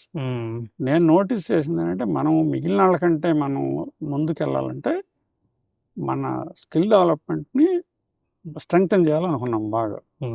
ఇది చేస్తే ఇన్ఫ్రాస్ట్రక్చర్కి మనకి బ్యూటిఫుల్ పాలసీ పెట్టారు మొన్న. It's not going to happen over night, కానీ దాంట్లో ఉన్న ఇన్సెంటివ్స్ కోసం చాలామంది వచ్చి కట్టే అవకాశం ఉంది. బిల్డింగ్స్ కడితే వాడు కూడా మనకి ప్రమోట్ చేస్తాడు, ఎందుకంటే వాళ్ళ బిల్డింగ్ ఖాళీగా ఉంటుంది. ఈ స్కిల్ డెవలప్మెంట్ కనుక మనం కొంచెం స్ట్రెంగ్తన్ చేయగలిగి, బయట నుంచి వచ్చే కంపెనీకి ఆంధ్రప్రదేశ్ వెళ్తే బిల్డింగ్ రెడీగా ఉంది, ఆంధ్రప్రదేశ్ వెళ్తే స్కిల్డ్ వర్క్ పీపుల్ రెడీగా ఉన్నారు అనిపించిన రోజు మనకే వస్తాయి. అది ప్రమోట్ చేయాలి మనం. తర్వాత పాలసీలో రాసాము, కానీ ఇది ఓవర్ నైట్ అయ్యేది కాదు. దాని మీద కంటిన్యూస్గా పనిచేయాలి. రీసెంట్గా న్యూస్ చూసాం సార్, ఏపీఎన్ఆర్టీ బిల్డింగ్స్ కడుతున్నామని. అది ఫౌండేషన్ స్టోన్ కూడా వేసినట్టున్నారు. ఆ కాన్సెప్ట్ కూడా ఇదేనా, ఏపీఎన్ఆర్టీ బిల్డింగ్? అది కాదండి. అప్పుడు దాని ఒరిజినల్ ఐడియా ఏంటంటే, ఎన్ఆర్ఐలు ఆంధ్రప్రదేశ్ ఫ్యూచర్లో ఇన్వెస్ట్ చేయాలి అనేది చీఫ్ మినిస్టర్ గారి కోరిక. వాళ్ళు మీ కాంట్రరీ టు పాపులర్ ఒపీనియన్, ఎన్ఆర్ఐల దగ్గర కొంచెం డబ్బులు ఉంటాయి, కానీ ఓన్ కంపెనీ పెట్టి రన్ చేసి సక్సెస్ఫుల్గా బయటికి తీసుకొచ్చే స్కిల్ సెట్ తక్కువ మందికి ఉంటుంది. అంటే ఉంటారు, కానీ 90% అట్లా ఉండరు. ఎంప్లాయ్మెంట్ చేసుకుంటారు, డబ్బులు వస్తే ఆంధ్రాకి చేయాలనే తాపత్రయం ఉంటుంది. అది వాళ్ళ డబ్బులు పోకుండా మనం ఎట్లా ఇన్వెస్ట్ చేయించాలనుకున్నాం అనమాట. అది ఏపీఎన్ఆర్టీ ఐకాన్. ఆ బిల్డింగ్ ప్రమోషన్ ద్వారా మేము అనుకుంది ఏంటంటే, కామన్ మ్యాన్, డబ్బులున్న వాళ్ళు ఎవరైనా ఇన్వెస్ట్ చేసేయచ్చు. చాలామందికి కంపెనీలు కూడా ఉన్నాయి, వాళ్ళ కంపెనీ వచ్చి ఇక్కడ పెట్టుకుంటే మనకి ఉద్యోగాలు కూడా వస్తాయి. ఆ రెండు కలిపి పెట్టాను అనమాట. సో ఇప్పుడు ఏపీఎన్ఆర్టీ పెడితే వాళ్ళు ట్రై చేస్తారు కదా. నేను నా కంపెనీ ఓనర్ కాదు, నేను నా బిల్డింగ్ నింపుకోవాలి కదా, నేను కూడా ట్రై చేస్తుంటా కదా గవర్నమెంట్తో పాటు. కాన్సెప్ట్ అది. అది పెద్ద ఎత్తున చేయాలి. అట్లా రాయపూడిలోనేనండి, అక్కడ గవర్నమెంట్ కాంప్లెక్స్ ఇంతకుముందు రాయపూడిలోనే పెట్టారు. అవును. Okay okay. చాలా ఇన్వెస్ట్మెంట్ పెట్టారు కదా డాక్టర్ గారు. అది దగ్గర దగ్గర 1000 crores. 1000 crores. కానీ మరి మా వాళ్ళు చాలా ఉత్సాహంగా ఉన్నారు. ఇప్పుడు 5 ఏళ్ళు పాపం బాగా దెబ్బతిన్నారు. 33 crores గవర్నమెంట్ దగ్గర ఉండిపోయింది. For what ever the reason, మన జగన్ గారి గవర్నమెంట్లో అది ప్రయారిటీ అనుకోలేదు వాళ్ళు. అందుకని they neither close the project Nar initiated the project. So ఈ 33 crores ఇన్వెస్టెడ్ మనీ అంతా ఆల్మోస్ట్ యూస్లెస్గా బ్యాంకులో పడి ఉంది. సో హోప్ఫుల్లీ మనం we can get something out of that. రేపో మాపో మీరు బాధ్యతలు తీసుకోబోతున్నారు కొత్తగా ఎన్ఆర్టీకి, ఏపీ ఎన్ఆర్టీకి. ఏంటి సింపుల్గా మీ వ్యూహాలు ఏంటి, ప్రణాళిక ఏంటి? మనం మొట్టమొదట్లో అనుకున్నాం కదండి, ఇప్పుడు పోయినసారి ప్రపంచంలో ఉన్న తెలుగు వాళ్ళందరికీ వాళ్ళ లైఫ్లో మనం కంఫర్ట్ ఎట్లా ఇవ్వాలి అనేది, అంటే కష్టాల్లో ఉన్న వాళ్ళని ఎట్లా పైకి తీసుకోవాలి, ఎట్లా ఆదుకోవాలి అనేది. రెండోది, వాళ్ళ చేత ఆంధ్రప్రదేశ్లో ఇన్వెస్ట్ చేయించడం. ఈసారి ప్రైమరీ రోలు మాకు సీఎం గారు చెప్పేదైతే వాళ్ళ ఇన్కమ్ డబల్ చేయాలంటున్నారు. ఇప్పుడు వాళ్ళకే, ఎందుకంటే ఇప్పుడు మనకు ఆంధ్రప్రదేశ్కి ఇదివరకు 25,000 కోట్లు వచ్చాయండి ప్రతి సంవత్సరం, ఇప్పుడు 40,000 కోట్లు వస్తున్నాయి. మన ఎకానమీలోకి వచ్చేస్తాయి కదా, గవర్నమెంట్కి చెక్ రాయిపోవచ్చు, కానీ మీ అబ్బాయి మీకు పంపితే మీరు ఖర్చు పెడతారు కదా. So that is the wealth. నేను ఇందాక పక్క స్టేట్ నుంచి తీసుకోవాలి, పక్క కంట్రీ నుంచి తీసుకోవాలి వెల్త్ అనేది, అట్లా ఫ్లో అవుద్ది అనమాట అక్కడ నుంచి. సో ఈసారి ఆ ఎంపవర్మెంట్ ప్రైమరీ గోల్ అనుకుంటున్నాం. అంటే ప్రతి కంట్రీలో ఉన్న మనకి ఇప్పుడు 113 కంట్రీలో ఉన్నారు మనకి మెంబర్స్ ఏపీఎన్ఆర్టీకి. వాళ్ళందరికీ ఆపర్చునిటీస్ క్రియేట్ చేయమన్నారు అనమాట. అంటే వాళ్ళు బిజినెస్లోకి వెళ్ళాలంటే ఏం చేయాలో చూపించు, ఒట్టి ఎంప్లాయ్మెంట్తో సాటిస్ఫై అవ్వకుండా. దీనికి మనం 3-4 అనుకుంటున్నాము. ఒకటి, మనకున్న ప్రైమరీ ఇమ్మీడియట్ ప్రాబ్లం ఏంటంటే, మనకి ఉద్యోగాలు రాకుండా చదువు అయిపోయిన పిల్లలు అమెరికాలో కానీ యూకేలో కానీ. ఓకే. ఇది బిగ్ సోషల్ ఇష్యూ. వాళ్ళు వెనక రాలేరు, పేరెంట్స్ అప్పుల్లో పడిపోయారు. వాళ్ళకు ఉద్యోగం ఇప్పించగలిగితే మనం that is the best thing we can do. అందుకని ఒక సిఎక్స్ఓ క్లబ్ అని ఒకటి పెడుతున్నాం. అంటే సిఇఓ కానీ, సిఐఓ కానీ, సిఎఫ్ఓ కానీ అయితే కంపెనీలో వాళ్ళందరికీ కలిపి ఒక క్లబ్ లాగా పెడుతున్నాం. వాళ్ళకి మనం కొన్ని ఇన్సెంటివ్స్ లాగా ఇస్తాం. ఇస్తే ఇప్పుడు ఏమవుతుందంటే, ఎవరైనా నాకు మా వాడికి ఇలినాయిలో ఉద్యోగం లేదంటే నేను నాకు తెలిసిన 2-3 పంపిస్తాను. వాళ్ళు చూస్తారు, లేకపోతే లేదు. ఇట్లా కాకుండా ఆర్గనైజ్డ్గా ఇప్పుడు అన్ని కంట్రీల్లోనూ అన్ని కంపెనీల్లో ఉన్న మేనేజర్స్ మనకి ఈ క్లబ్లో మెంబర్లు అనుకోండి, ఇమ్మీడియట్గా పిల్లాడిని 1000 మంది ముందు పెట్టచ్చు. మీరు కొంచెం మావాడికి హెల్ప్ చేయి, తెలుగాడు ఇట్లా దెబ్బతిన్నాడని మేము అనుకోవడం, అది బాగా సక్సెస్ అవుద్ది అనుకుంటున్నాము. అది వాళ్ళకే ఒక కంపెనీకి ఇంకో కంపెనీ చేయగలిగిన హెల్ప్ చాలా ఉంటుంది. ఇప్పుడంటే స్ప్లింటర్డ్గా వరల్డ్ అంతా ఉండేవాడికి వాళ్ళకి తెలియదు. ఇప్పుడు నాకు సమ్ ఆర్టిఫిషియల్ ఇంటెలిజెన్స్ ఆల్గోరిథం రాసేవాళ్ళు కావాలనుకోండి, నేను నా చుట్టుపక్కల చూస్తున్నా కదా, మీకు ఈ క్లబ్లో ఆర్టిఫిషియల్ ఇంటెలిజెన్స్ కంపెనీలో 100 ఉండొచ్చు. నేను ఆ ఫోరంలో పెడితే మా ఇంటర్ ట్రాన్సాక్షన్స్ వల్లనే మా బిజినెస్ డబుల్ అయిపోతుంది. సో ఈ కలిసి వస్తాయని చేయమన్నారు ఇది. సో దీని మీద మొదలుపెట్టాం ఆల్రెడీ విధి విధానాలు అవన్నీ. సెకండ్, స్టార్టప్ ఎకో సిస్టమ్ ఒకటి పెట్టమన్నారు. అంటే ఇప్పుడు అందరికీ ఐడియాస్ ఉంటాయి. పిల్లలకి చదువుకున్న వాళ్ళు, ఎస్పెషల్లీ మీకు సరిపోయిన డబ్బులు వస్తా, మీ పిల్లలు సేఫ్ అనుకున్నప్పుడు పీపుల్ వాంట్ టు క్రియేట్. మీకు స్టోరీ తెలుసు కదా, ఆదిమానవుల్లో కూడా కడుపు నిండంగానే బొమ్మలు గీసేవాళ్ళంట, because everybody wants to create like God did. అట్లా ప్రతి వాళ్ళకి ఐడియాలు ఉంటాయి. ఇప్పుడు ఐడియాలకి అవుట్లెట్ లేదు. వాడి చుట్టుపక్కన 10 మందిని అడుగుతాడు, తర్వాత పడుకుంటాడు. దాన్ని ఒక సిస్టమ్ లాగా పెట్టి ఫిల్టర్ చేసి పైన ఇప్పుడు డబ్బులు పెట్టాలనే వాళ్ళు బోల్డ్ మంది ఉంటారు. ఇంకా వాళ్ళ ఐడియాలని మేము 4-5 ఐడియాలని ఎవ్రీ మంత్కో 2 మంత్స్కో బయటికి తీసి we want offer it to the people అనమాట. ఇన్వెస్ట్ చేసి సపోర్ట్ చేయాలంటే కొన్ని ఫెయిల్ అవుతాయి, కొన్ని బాగా సక్సెస్ అవుతాయి.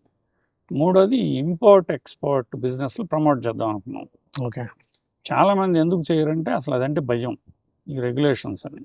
ఇప్పుడు మనం ఇండియాలో సప్లయర్స్ అందరినీ లిస్ట్ చేసుకుని, అమెరికాలో ఉన్న డిస్ట్రిబ్యూటర్స్ అందరినీ లిస్ట్ చేసుకుంటారు.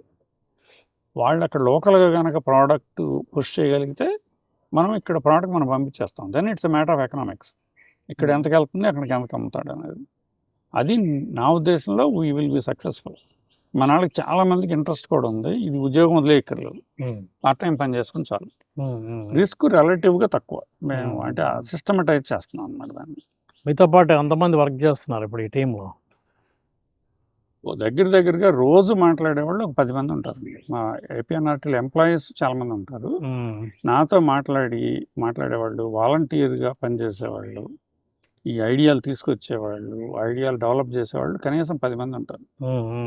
నేను మిమ్మల్ని మొదట్లో అడుగుతుంది కూడా అదే. మీరు వాళ్ళందరినీ కూడా ఇంట్రడ్యూస్ చేస్తే వాళ్ళ పరపతి పెరుగుతుంది, వాళ్ళు తొందరగా చేయగలుగుతారు అన్నిటికీ నేను వెళ్ళకుండా. అదే సార్. చివరిగా ఇప్పుడు మన ఈ సబ్జెక్ట్కి ఏమి లేని ఆఖరి ప్రశ్న ఇది, తెలుగు వాళ్ళకి సంబంధించి. తెలుగు రాష్ట్రాల్లో డెవలప్మెంట్ యాక్టివిటీస్ కన్నా కూడా పాలిటిక్స్ డామినేట్ చేస్తున్నాయి. అది ఏ స్టేట్, తెలంగాణ కావచ్చు, ఆంధ్ర కావచ్చు, ఈవెన్ తమిళనాడులోనన్నా ఏదైనా ఇష్యూ వచ్చినప్పుడు అందరూ ఏకమవుతారు. కానీ తెలుగు వాళ్ళు ఎందుకని రాజకీయాలే డామినేట్ చేస్తూ పరస్పరం ద్వేషంతో నిండిపోతున్నారు అనేది బయట నుంచి వస్తున్న విమర్శ. అది ఇదేంటి మీ అభిప్రాయం ఏంటి దీని మీద? అంటే మనం ఇందాక అనుకున్నాం కదా, మనం ఏది చూడదలుచుకుంటే అదే కనపడుతుంది. మహారాష్ట్రలో కొట్టుకోవట్లేదా, తమిళనాడులో కొట్టుకోవట్లేదని ఎట్లా అనగలం మనం? మనకంటే వాళ్ళకి ఎక్కువే కదా. వాళ్ళు సెల్ఫ్ ఇమోలేషన్లు, మర్డర్లు మనకంటే ఎక్కువే కదా. ఎక్కడైనా ఉంటుందండి. మనకి ఈ పర్టికులర్ ఫేజ్లో ఎందుకు ఉందంటే సోషల్ రీజన్స్. అంటే మోతాదు మించిందేమో అని తెలుగు రాష్ట్రాలకి అనిపిస్తుంది. మీకు నాకు అంత మంచి జరిగితే బాగుంటుంది అనిపిస్తుంది అని చెప్పి. కానీ ఏది మంచి ఏది చెడు అనేది ఎవడి ఒపీనియన్ వాడికి ఉంటుంది కదా. సో అందరినీ మనము వెలకట్టకూడదు. సాధ్యమైన ఇందాక అనుకున్నాం కదా, పిల్లలకి మంచి చెడు చిన్నప్పుడే చెప్తే బాగుంటుంది. ఓకే. సొసైటీ నా ఉద్దేశంలో నేను అమెరికాలో ఉండగా ఇండియాకి రిసోర్సెస్ తక్కువ, డబ్బులు లేవని డొనేషన్లు చేస్తూ ఉంటాను. కానీ నేను ఇక్కడికి వచ్చి చూశాను, అది అసలు ఇష్యూ కాదు ఇండియాకి. మనకి యాడిక్వేట్ అంటే equal distribution, equal participation by the middle class is what is missing. మీకు అమెరికాలో మీకు రూల్స్కి అగేన్స్ట్గా చేస్తానంటే అడుగుకోడు, కామన్ మ్యాన్ ఎదురు చూస్తాడు. మనం ఇక్కడ కొంచెం హెజిటెంట్గా ఉంటాం, ఎందుకు గవర్నమెంట్కి అగేన్స్ట్ అనేది. సో మిడిల్ క్లాస్ పగ్గాలు తీసుకోవాలి, కొన్ని సాక్రిఫైస్లు చేయాల్సి వస్తే, ఒకళ్ళు ఇద్దరు దెబ్బ తినచ్చు. కానీ చదువుకున్న వాళ్ళు, కొంచెం స్థిరపడిన వాళ్ళు సొసైటీని మార్చడానికి చూస్తే అందరం బాగుపడతాం. అది ఎట్లా చేయాలనేది నాకు తెలియదు. ఇప్పుడు నేను యూజువల్గా రాజకీయాల గురించి మాట్లాడినా, కానీ ఇప్పుడు ఓట్ బ్యాంక్ పాలిటిక్స్లో మోస్ట్ ససెప్టబుల్ అని మెనిపులేట్ చేస్తున్నారు కదా, అది మారాలి. ఇప్పుడు middle class person also wants to grow. So our effort should be to convert all the low and people into middle class. America కూడా 1920s టగ్ ఉండేదంట, కానీ అది మిడిల్ క్లాస్ స్వెల్డ్ అప్. ఇప్పుడు ఆల్మోస్ట్ 40-50% మిడిల్ క్లాస్ కదా, మొత్తం మారిపోయింది. Everybody questions. మరీ వీక్గా ఉండే వాళ్ళకి భయంగా ఉంటుంది. సో మనం వాళ్ళకి కాస్త చేయంది ఇచ్చి ఆ మిడిల్ క్లాస్లో లాగగలిగితే as a society will do much better. అది not necessarily more money, not necessarily more cars. People should have the basic comfort that భయం లేకుండా ఉండాలి కదా. నాకు రేపు తిండి దొరకదేమో, మా పిల్లాడికి ఏమన్నా అయితే నేను హాస్పిటల్లో ట్రీట్మెంట్ ఇప్పించాలి, అవి తీసేయాలి. అంటే ఆ food, shelter, access to education, access to health care అందరికి ఇవ్వగలిగితే సొసైటీ అదే పైకి వచ్చేస్తుంది. ఓకే, చివరిగా సార్ ఒక్క మాట. అది మంగళగిరి, అమరావతి ప్రాంతంలో ఉన్న చాలామంది ప్రజలు ఉన్నారు, కామన్ మ్యాన్. పర్టికులర్గా అన్ఎంప్లాయ్మెంట్ యూత్, ఏదన్నా మంచి జాబ్ దొరికితే బాగుండని యూత్, గ్రాడ్యుయేషన్ పూర్తయిన వాళ్ళు, పూర్తి కాకుండా ఇబ్బంది పడేవాళ్ళు, ఇట్లా ఒక నిరాశలో ఉన్నటువంటి వాళ్ళందరికీ కూడా చిన్న నోటిఫికేషన్ పడితే కొన్ని వేల దరఖాస్తులు వెళ్ళడం, ఇట్లాంటి యూత్ ఉంది. వాళ్ళందరికీ మీరేమన్నా ఒక మోటివేట్గా ఒక మాట. మేమంటే ప్రతిపక్షంలో ఉండగా ఎంపవర్మెంట్ సెంటర్ ఒకటి పెట్టామంటే టీడీపీ ఆఫీస్లో. చంద్రబాబు గారు బాగా సపోర్ట్ చేశారు, లోకేష్ గారు, కానీ అసలు హోల్ పార్టీ వాజ్ బిహైండ్. మేము నోటీస్ చేసింది 2 ప్రాబ్లమ్స్ అండి. ఒకటి స్కిల్ గ్యాప్ ఉందనేది ప్రపంచం అంతా తెలుసు. ఓకే, అది పదే చెప్తున్నారు. కానీ second even bigger problem turn out to be the aspiration gap. అంటే మేము 3 months ట్రైన్ చేసి ఎవరన్నా వచ్చి జాబ్ ఆఫర్ చేస్తే 50% కూడా చేరట్లేదు. మేము ఇప్పుడు వొకేషనల్ ట్రైనింగ్ ఇస్తాము, మీకు జర్మనీలో ఉద్యోగం ఇప్పిస్తానంటే అసలు రావట్లేదు ఎవరు. So the aspiration gap also is very big. అంటే నాకున్న చదువుకి, నాకున్న టాలెంట్కి నేను ఎంత పని చేస్తాను అని నాకున్న ఉద్దేశానికి దానికి సూటబుల్ జాబ్ ఏంటనేది సరిగ్గా అవేర్నెస్ లేదు. అంటే వాళ్ళు బటాబటీగా పాస్ అయినా, రోజు 2 గంటలు పని చేయడానికి ఇష్టం ఉన్నా కానీ అందరికీ ఆ పైన ఉద్యోగం, అంటే ఈ సోషల్ ప్రెషర్స్ వల్ల అందరికీ సాఫ్ట్వేర్ ఉద్యోగమే కావాలి, వైట్ కలర్ జాబ్, అది కూడా ప్రోగ్రామింగ్ ఉద్యోగమే కావాలి. చాలామంది చెబుతాం ప్రపంచంలో ఉన్న ఐటీ ఉద్యోగుల్లో 10% కూడా ప్రోగ్రామింగ్ చేయరు, డిజైను, సపోర్టు, టెస్టింగు చాలా ఉంటాయి. ఇది కెరీర్ పాత్వేస్ అని డెవలప్ చేసాం. నువ్వు టెస్టింగ్లో చేరు, నువ్వు ఫస్ట్ ఒక ఎంప్లాయీగా, స్టూడెంట్గా ఏముందండి, వాడు వస్తాడు పోతాడు, వాడు ఎవరు తన్నరు వాడిని ఇప్పుడున్న దాంట్లో. కానీ ఎంప్లాయీగా నేను నీకు జీతం ఇస్తే మీరు ఊరుకుందా, మీరు 9 రావాలిగా. అందరికీ చెబుతుంది ఏంటంటే ఎక్స్పీరియన్స్ ఉన్నాళ్ళు కావాలి అని ఎంప్లాయర్స్ అడగడానికి మెయిన్ రీజన్ అది. అసలు నీకు ఆ బేసిక్ డిసిప్లిన్ ఉందా లేదా. నువ్వు అదే టెస్టింగ్లో చేరావు, నువ్వు నేర్చుకో, మేము ఇంకా నేర్పుతాం కదా. నేర్పితే మీకు 2 ఏళ్ళు టెస్టింగ్లో ఉంటే ప్రోగ్రామర్ అవడానికి ఛాన్స్ 90+%. కానీ నువ్వు బయట అదే 2 ఏళ్ళు నువ్వు విరగబడి చదివినా నీకు ప్రోగ్రామర్ అయ్యే ఛాన్స్ 50%. ఈ లోపల మీకు డబ్బులు వస్తాయి కదా. ఇప్పుడు ఏ వర్క్ అంత హీనమైనదేం కాదు కదా, మీ పేరెంట్స్ మీద బాధ తగ్గిపోద్ది కదా. అది ఎనఫ్ పీపుల్ ఎక్కించాలి. యాస్పిరేషన్ గ్యాప్ మనం అడ్జస్ట్ చేయాలి. ఇది ఉద్యోగం ఏంటి, అవును, ఎంప్లాయర్ నిన్ను ఎట్లా చూస్తున్నాడు అనేది మ్యాచింగ్ కాదు కదా. ఇది ఎడదిరిగి మనం ఎవరో సమాజం మీద ఇంకొకరి మీద డిపెండ్ అయ్యాకన్నా గతంలో ఒకసారి మనం కాలేజెస్కి వెళ్ళాము. కొన్ని కాలేజెస్ ఆడిటోరియంలో పిల్లల్ని కూర్చోబెట్టి చెప్పడం జరిగింది. ఏపీఎన్ఆర్టీకి అట్లాంటి అవకాశం ఏదన్నా మేము మీడియా ద్వారా కల్పిస్తే వచ్చి మీ రిసోర్స్ పర్సన్స్ ఎవరైనా వచ్చి అలా మోటివేట్ చేయగలుగుతారా? తప్పకుండా అండి, మోటివేట్ చేయడం ఏం కాదు, అవేర్నెస్. అవేర్నెస్ అది. ప్రపంచంలో ఒక ఎంప్లాయర్ అనేది ఏమి చూస్తున్నాడు. ఇప్పుడు నా దగ్గరకు ఒక అబ్బాయి వచ్చాడు, నా ఎక్స్పెక్టేషన్స్ ఉంటాయి కదా, అది ఇప్పుడు అబ్బాయిలకు తెలియట్లేదు అసలు. అంటే చాలా డిఫరెన్స్ ఉంటుంది. అంటే నేను కావాలనుకున్న దానికి గ్యాప్ అబ్బాయి తీసుకొచ్చేదానికి అది స్కిల్ సగమే. ఈ aspiration gap especially Guntur Krishna జిల్లాలో చాలా ఎక్కువ. అది అడ్రస్ చేయాలి. అది అలా చెప్పడానికి మీరు వస్తారా, మీ టీం కానీ మీరు కానీ అరేంజ్ చేస్తే? తప్పకుండా. ఎందుకంటే గ్యాదరింగ్ 100-150 పీపుల్స్ని కూర్చోబెట్టి డిగ్రీ ఇంటర్మీడియట్ చదివే పిల్లలు, ఎంసెట్ రాయబోయే పిల్లలు, రాసిన పిల్లలు, ఇలా మన ఏరియాలో అమరావతి ఏరియాలో వేరియస్ కాలేజెస్ నుంచి, స్కూల్ నుంచి మనకు కాల్ ఇచ్చి ఆ బాధ్యత పోయిన నేను తీసుకుంటాను. టైము, వెన్యూ మీరు చెప్తే మీరు వచ్చి చెప్పగలుగుతారా? మన టీం ఏపీఎన్ఆర్టీ టీం అంటే పిల్లలకి అట్లా లెక్చర్ ఇచ్చినట్లుగా చెప్తే నచ్చదండి. మళ్ళీ నా క్లాస్ పిక్కినాడు అని ఉంటారు. అది it should be more informal. 100 మందిలో 25 మంది అన్న వింటారుగా. అంటే ఇష్టాగోష్ఠి లాగా నడవాలి. అంటే మనము డయాస్ మీద కూర్చుని వాళ్ళందరి కింద కూర్చుంటే ఎక్కవాలి. అది మీరు నేను equal, I'm like your well wisher అన్నట్టుగా చెప్తే ఎక్కువ మంది వింటారు.